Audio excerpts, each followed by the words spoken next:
Yo, what's up guys? So ngayong araw nito sa ating farm. So ayan, so magdididig lang naman tayo as usual. Ginagawa natin ito yung pupunta tayo dito. At syempre magka-harvest na din ng mga pananim. Ayan, laglag pa. So ayan siya guys. So yeah, let's go. Mga pre, ito na yung okra natin, oh. Ayan, pwede mo nang harvestin yan. So hindi lang siya na-organize masyado yung pagkakalagay kasi naabutan namin malaki na siya eh. Dapat kasi lagi mo siyang tinitignan. So ayan, malaki yung kanyang bunga. Ayan guys. So sa mga mahilig sa okra dyan, sa mga mahilig sa madudulas, pangpadami to guys. Let's go. Ngayong araw ay mag-harvest natin itong mga okra dito. So napakadami ng bunga nito guys, oh. So pag pinabayaan natin kasi yan, so magugulang siya, hindi mo na siya makakain. So mga harvest na tayo. Ayun, oh. Ito guys, fresh na fresh from the Camacho farm.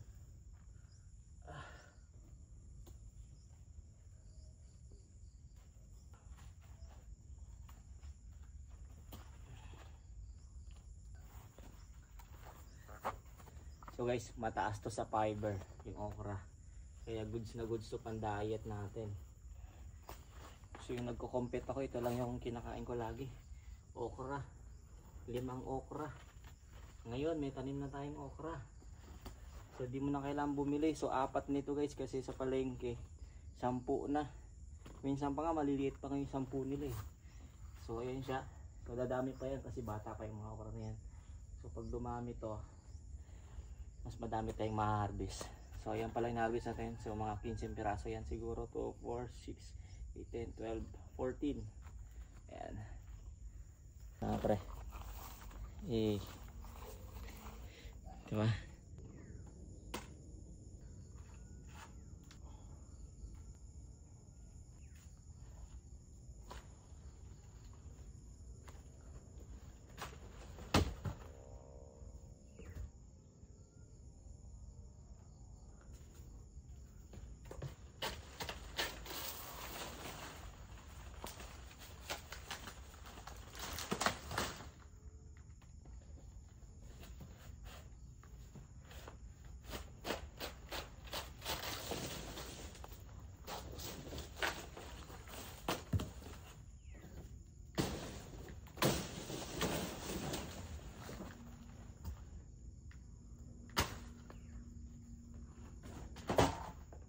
Basic.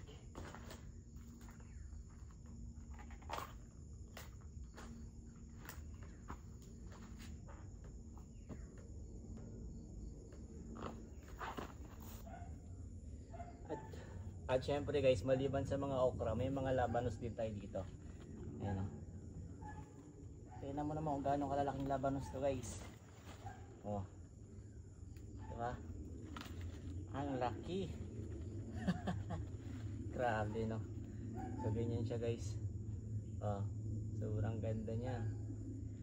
Ayan, so pabilisin na natin to. Dapat ibang ano kasi lalaki na niyo.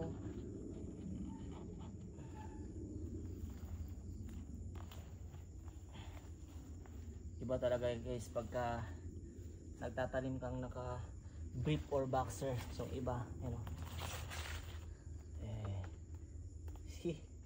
Ang lalaki. Grabe. Ayun, tataba ng ano dito, no? Ng mga labanos.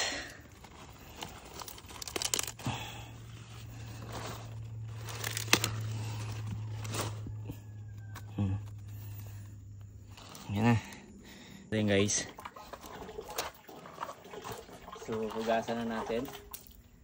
So after 3 months na pag-aantay, nagbunga din yung mga tinanim natin guys. Yan. So kagandahan nito guys, may panggulay na tayo. Di na tayo pupunta ng palengke at bumili doon. Sobrang mamahal ng tinda nila. Ayun, laki oh. Oh. Diba? So worth it yung pag-aantay natin.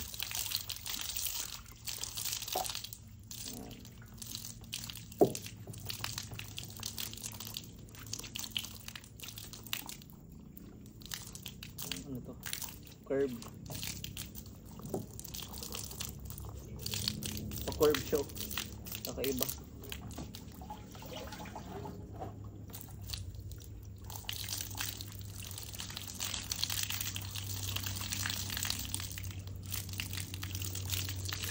Diba?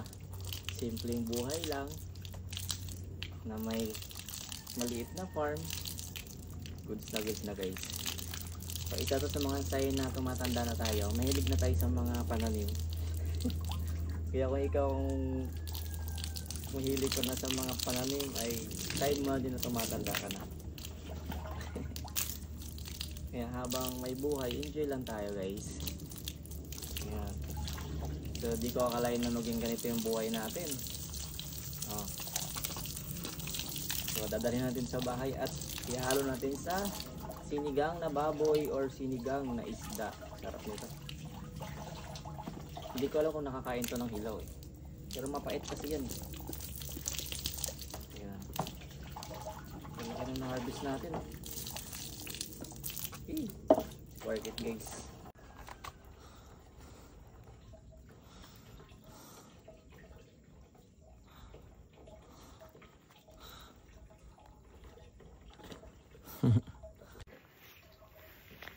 So ito yung harvest natin guys. Ayan. Labanos tsaka okra. Diba? So anong masarap na ano ito guys, panghalo or pang ano nitong labanos. Kaya ayan. So comment lang dyan sa baba kung ano yung masarap na panghalo nito or isama nito. Let's go. Hey guys, so ito yung mga sekreto ng mga farmer kung bakit ang lalaki at tataba ng mga saging nila pagdating ng gulang na or harvest na. So kailangan nyong gawin guys, kuhanan nyo ng mga dahon yung kanyang side, lahat, kuhanan mo lahat, pero halos siguro isa or dalawa. Ayan.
So ang purpose niya guys, para lahat ng taba niya na masisipsip niya galing sa baba, mapupunta lang sa laman.